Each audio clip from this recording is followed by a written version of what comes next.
The Glass Menagerie. The Glass Menagerie was first produced by Eddie Dowling and Louis J. Singer at the Civic Theater, Chicago, Illinois, on December 26, 1944, and at the Playhouse Theater, New York City, on March 31, 1945. The setting was designed and lighted by Joe Milziner. Original music was composed by Paul Bolus. The play was staged by Eddie Dowling and Margot Jones. The cast was as follows: the mother, Laurette Taylor; her son, Eddie Dowling; her daughter, Julie Hayden; the gentleman caller, Anthony Ross.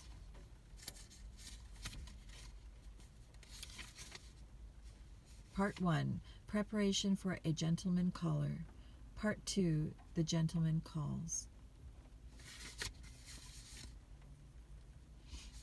Amanda Wingfield, the mother. A little woman of great but confused vitality, clinging frantically to another time and place. Her characterization must be carefully created, not copied from type. She is not a paranoiac, but her life is paranoia.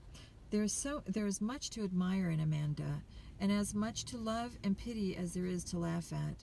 Certainly she has endurance and a kind of heroism, and though her foolishness makes her unwittingly cruel at times, there is tenderness in her slight person. Laura Wingfield, her daughter. Amanda, having failed to establish contact with reality, continues to live vitally in her illusions, but Laura's situation is even graver.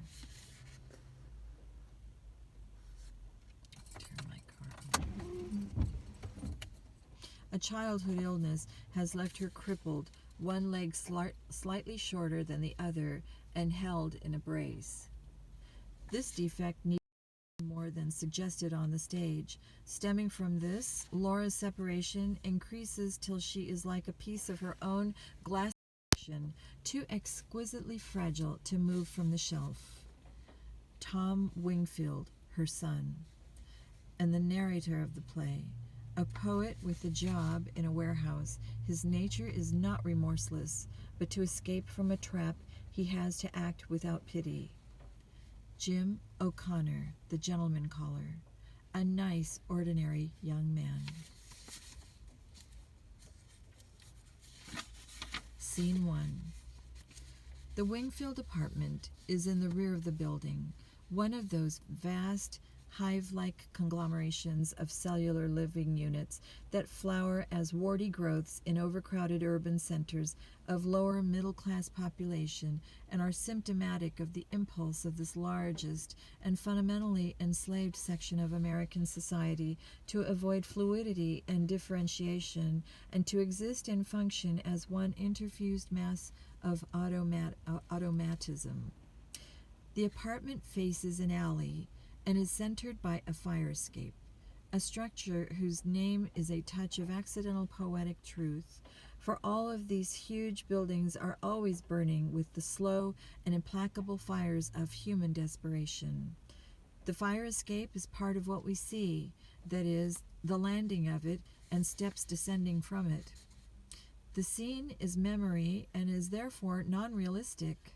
Memory takes a lot of poetic license.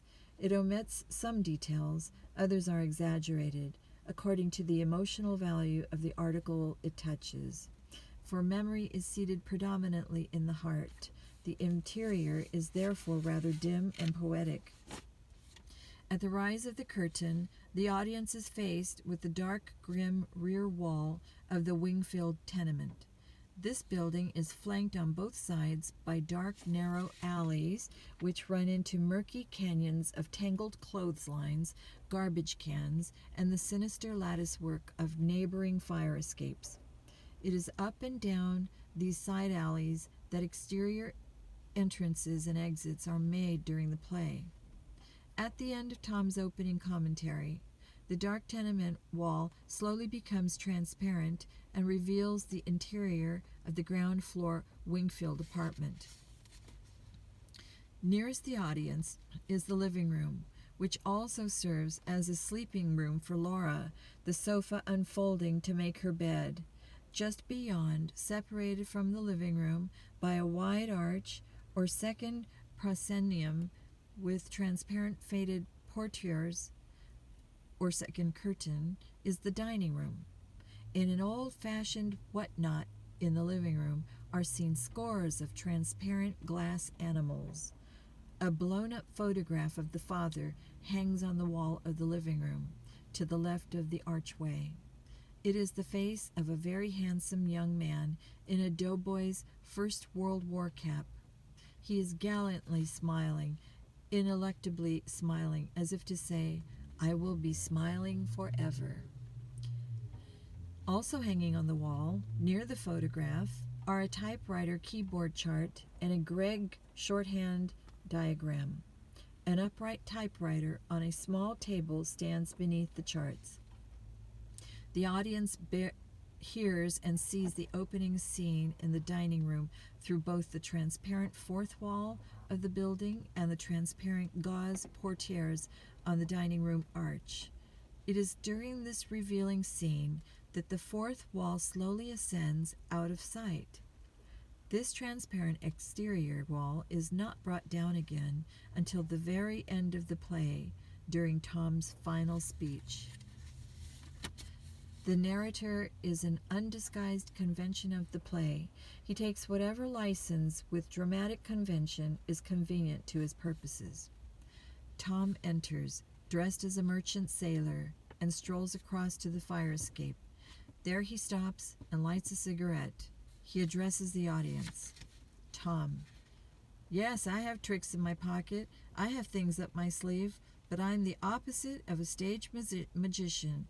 He gives you an illusion that has the appearance of truth. I give you truth in the pleasant disguise of illusion. To begin with, I turn back time. I reverse it to the quaint period, the 30s, when the huge middle class of America was matriculating in a school for the blind. Their eyes had failed them, or they had failed their eyes, and so they were having their fingers pressed forcibly down on the fiery Braille alphabet of a dissolving economy. In Spain there was a revolution. Here there was only shouting and confusion. In Spain there was Guernica. Here there were disturbances of labor, sometimes pretty violent. In otherwise peaceful cities such as Chicago, Cleveland, St. Louis. This is the social background of the play. The music begins to play. The play is memory. Being a memory play, it is dimly lighted. It is sentimental. It is not realistic. It is memory. Everything seems to happen to music. That explains the fiddle in the wings. I am the narrator of the play and also a character in it. The other characters are my mother, Amanda, my sister, Laura, and a gentleman caller who appears in the final scenes. He is the most realistic character in the play, being an emissary from a world of reality that we were somehow set apart from. But since I have a poet's weakness for symbols, I am using this character also as a symbol. He is the long-delayed but always expected something that we live for. There is a fifth character in the play who doesn't appear except in this larger-than-life-size photograph over the mantel. This is our father, who left us a long time ago. He was a telephone man who fell in love with long distances. He gave up his job with the telephone company and skipped the light fantastic out of town. The last we heard of him was a picture postcard from Mazatlan on the Pacific coast of Mexico containing a message of 2 words, hello, goodbye, and no address. I think the rest of the play will explain itself. Amanda's voice becomes audible through the portieres. Legend on screen. Tom divides the portieres and enters the dining room. Amanda and Laura are seated at a drop-leaf table. Eating is indicated by gestures without food or utensils. Amanda faces the audience. Tom and Laura are seated in profile. The interior has lit up softly, and through the scrim we see Amanda and Laura seated at the table. Amanda: Tom? Tom. Yes, Mother. Amanda. We can't say grace until you come to the table. Tom. Coming, Mother. He bows slightly and withdraws, reappearing a few moments later in his place at the table. Amanda to her son. Honey, don't push your fingers. If you have to push with something, the thing to push with is a crust of bread. And chew, chew. Animals have secretions in their stomachs which enable them to digest food without mastication, but human beings are supposed to chew their food before they swallow it down. Eat food leisurely, son, and really enjoy it. A well-cooked meal has lots of delicate flavors that have to be held in the mouth for appreciation. So chew your food and give your salivary glands a chance to function. Tom deliberately lays his imaginary fork down and pushes his chair back from the table. Tom. I haven't enjoyed one bite of this dinner because of your constant directions on how to eat it. It's you that makes me rush through meals with your hawk-like attention to every bite I take. Sickening, it spoils my appetite. All this discussion of animals, secretion, salivary glands, mastication. Amanda, lightly. Temperament like a metropolitan star. Tom rises and walks toward the living room. You're not excused from the table. Tom, I'm getting a cigarette. Amanda, you smoke too much. Laura rises. Laura, I'll bring in the blanc mange. Tom remains standing with his cigarette by the portieres. Amanda, rising. No, sister, you be the lady this time and I'll be the darky. Laura, I'm already up. Amanda, resume your seat, little sister. I want you to stay fresh and pretty for gentlemen callers. Laura, sitting down. I'm not expecting any gentlemen callers. Amanda, crossing out to the kitchenette airily. Sometimes they come when they are least expected. Why, I remember one Sunday afternoon in Blue Mountain. She enters the kitchenette. Tom, I know what's coming. Laura, yes, but let her tell it. Tom, again? Laura, she loves to tell it. Amanda returns with a bowl of dessert. Amanda, one Sunday afternoon in Blue Mountain, your mother received 17 gentlemen callers. Why, sometimes there weren't enough chairs to accommodate them all. We had to send, I don't want to say that word, I'll just say, and they used some slang language in here. I'll send the nigger over to bring in folding chairs from the parish house. Tom, remaining at the portieres. How do you entertain those gentlemen callers? Amanda, I understood the art of conversation. Tom, I bet you could talk. Amanda, girls in those days knew how to talk, I can tell you. Tom, yes. Image on screen. Amanda as a girl on porch, greeting callers. Amanda, they knew how to entertain their gentlemen callers. It wasn't enough for a girl to be possessed of a pretty face and a graceful figure. Although I wasn't slighted in either respect. In either respect, she also needed to have a nimble wit and a tongue to meet all occasions. Tom, what did you talk about? Amanda, things of importance going on in the world. Never anything coarse or common or vulgar. She addresses Tom as though he were seated in the vacant chair at the table, though he remains by the portieres. He plays the scene as though reading from a script. My callers were gentlemen, all. Among my callers were some of the most prominent young planters of the Mississippi Delta, planters and sons of planters. Tom motions for music and a spot of light on Amanda. Her eyes lift, her face glows, her voice becomes rich and elegiac. Screen legend. There was young Champ Laughlin, who later became vice president of the Delta Planters Bank. Hadley Stevenson, who was drowned in Moon Lake and left his widow $150,000 in government bonds. There was the Couture brothers, Wesley and Bates. Bates was one of my bright particular beaux. He got in a quarrel with that wild Wainwright boy. They shot it out on the floor of Moon Lake Casino. Bates was shot through the stomach, died in the ambulance on his way to Memphis. His widow was also well provided for. Came into 8 or 10,000 acres, that's all. She married him on the rebound. Never loved her. Carried my picture on him the night he died. And there was that boy that every girl in the Delta had set her cap for. That beautiful, brilliant, young Fitzhugh boy from Greene County. Tom, what did he leave his widow? Amanda, he never married. Gracious, you talk as though all my old admirers had turned up toes to the daisies. Tom, isn't this the first you've mentioned that still survives? Amanda, that Fitzhugh boy went north and made a fortune, came to be known as the Wolf of Wall Street. He had the Midas touch. Whatever he touched turned to gold. And I could have been Mrs. Duncan J. Fitzhugh, mind you, but I picked your father. Laura, rising. Mother, let me clear the table. Amanda, no, dear. You go in front and study your typewriter chart. Or practice your shorthand a little. Stay fresh and pretty. It's almost time for our gentlemen callers to start arriving. She flounces girlishly toward the kitchenette. How many do you suppose we're going to entertain this afternoon? Tom throws down the paper and jumps up with the groan. Laura, alone in the dining room. I don't believe we're going to receive any, Mother. Amanda, reappearing airily. What? No one? Not one? You must be joking. Laura nervously echoes her laugh. She slips in a fugitive manner through the half-open portieres and draws them gently behind her.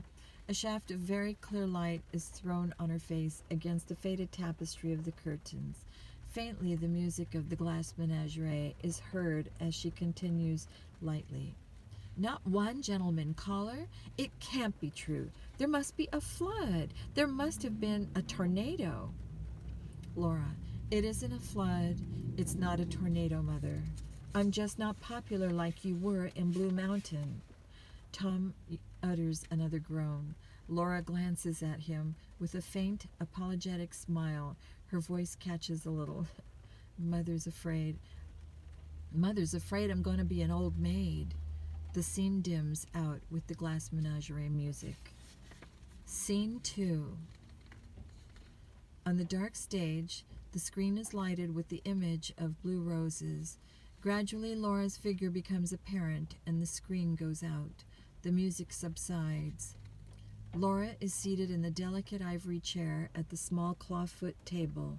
She wears a dress of soft violet material for a kimono. Her hair is tied back from her forehead with a ribbon. She is washing and polishing her collection of glass. Amanda appears on the fire escape steps. At the sound of her ascent, Laura catches her breath, thrusts the bowl of ornaments away, and seats herself stiffly before the diagram of the typewriter keyboard as though it held her spellbound. Something has happened to Amanda. It is written in her face as she climbs to the landing, a look that is grim and hopeless and a little absurd. She has on one of those cheap or imitation velvety-looking cloth coats with imitation fur collar. Her hat is 5 or 6 years old, one of those dreadful cloak hats that were worn in the late 20s, and she is clutching an enormous black patent leather pocketbook with nickel clasps and initials. This is her full dress outfit, the one she usually wears to the DAR. Before entering, she looks through the door. She purses her lips, opens her eyes very wide, rolls them upward and shakes her head. Then she slowly lets herself in the door. Seeing her mother's expression, Laura touches her lips with a nervous gesture. Laura, hello, Mother. She makes a nervous gesture toward the chart on the wall. Amanda leans against the shut door and stares at Laura with a martyred look. Amanda, deception? Deception? She slowly removes her hat and gloves, continuing the sweet, suffering stare. She lets the hat and gloves fall on the floor, a bit of acting. Laura, shakily, how was the DAR meeting, Mother? Amanda slowly opens her purse and removes a dainty white handkerchief which she shakes out delicately and delicately touches to her lips and nostrils. Didn't you go to the DAR meeting, Mother? Amanda, faintly, almost inaudibly. No, no. Then more forcibly. I did not have the strength to go to the DAR. In fact, I did not have the courage. I wanted to find a hole in the ground and hide myself in it forever.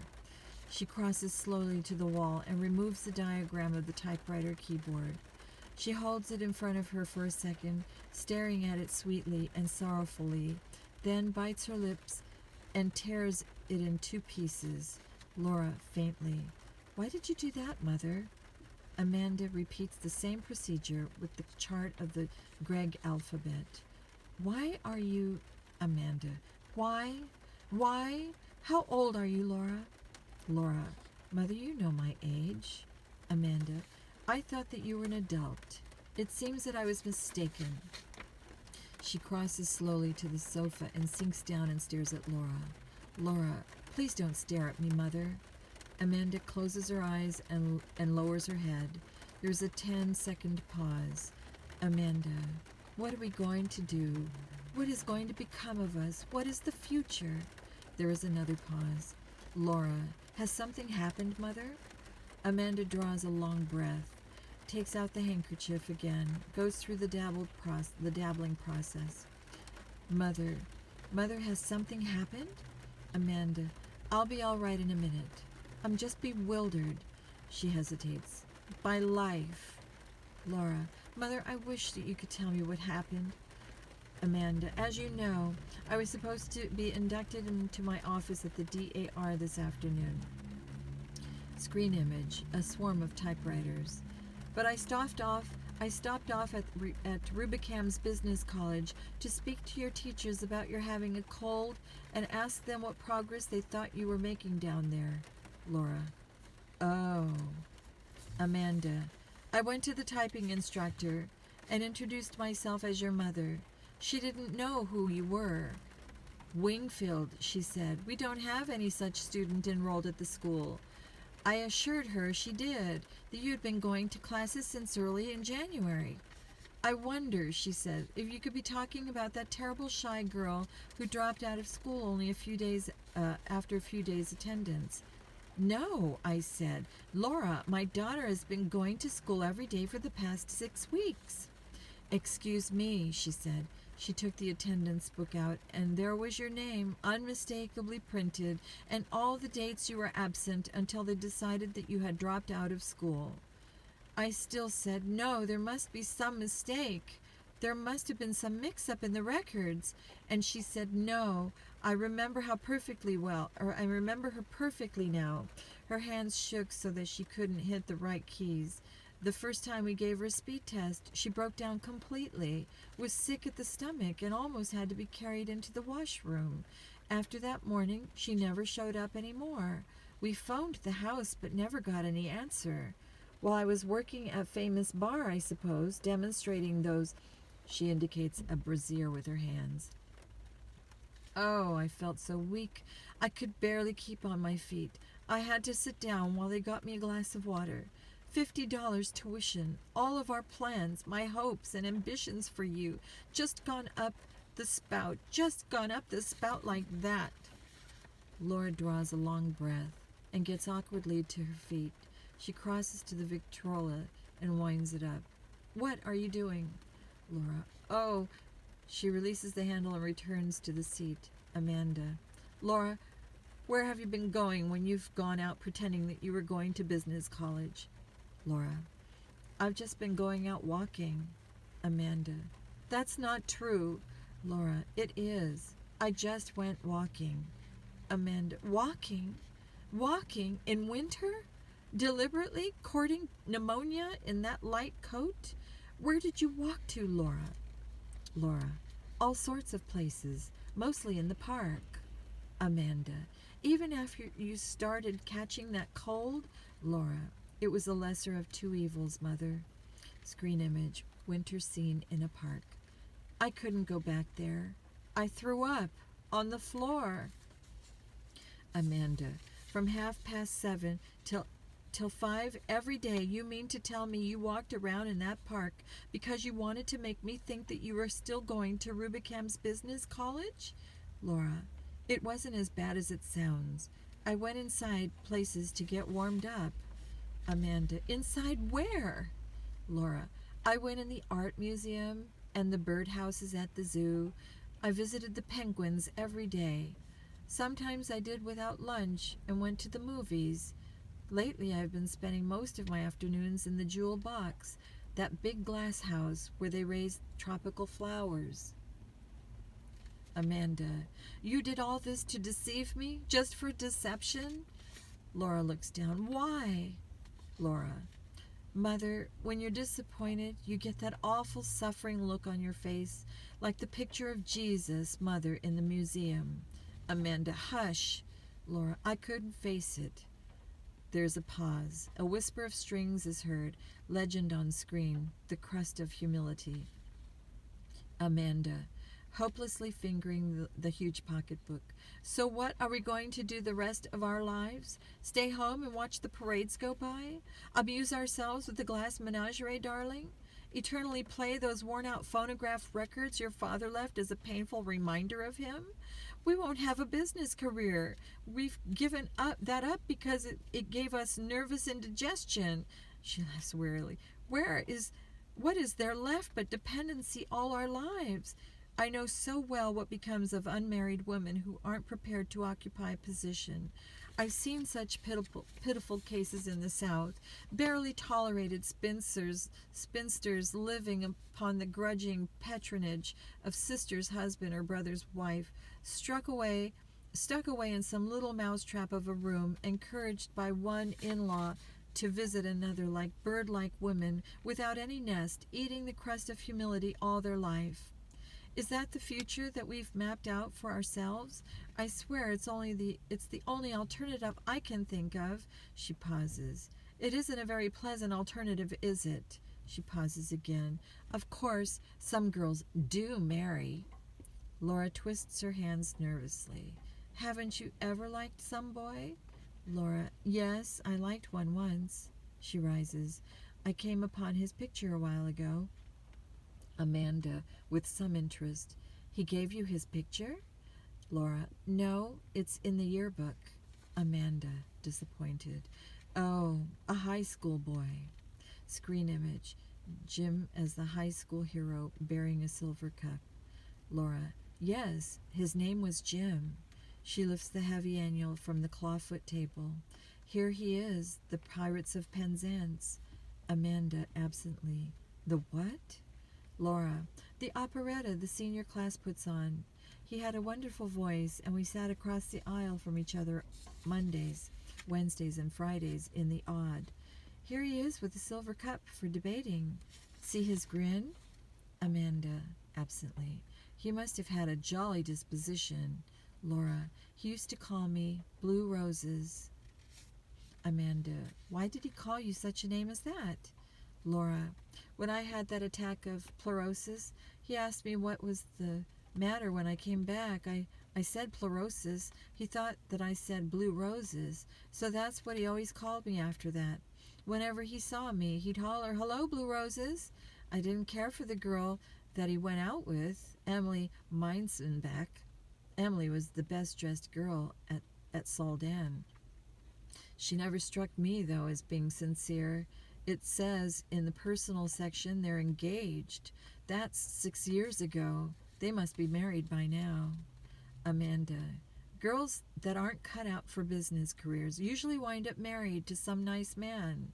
She gets up with the spark of revival. Sister, that's what you'll do. Laura utters a startled, doubtful laugh. She reached quickly for a piece of glass. Laura, but Mother. Amanda, yes. She goes over to the photograph. Laura, in a tone of frightened apology, I'm crippled. Amanda. Nonsense, Laura. I've told you never, never use that word. Why, you're not crippled. You just have a little defect, hardly noticeable even. When people have some slight disadvantage like that, they cultivate other things to make up for it. Develop charm and vivacity and charm. That's all you have to do. She turns again to the photograph. One thing your father had plenty of was charm. The scene fades out with music.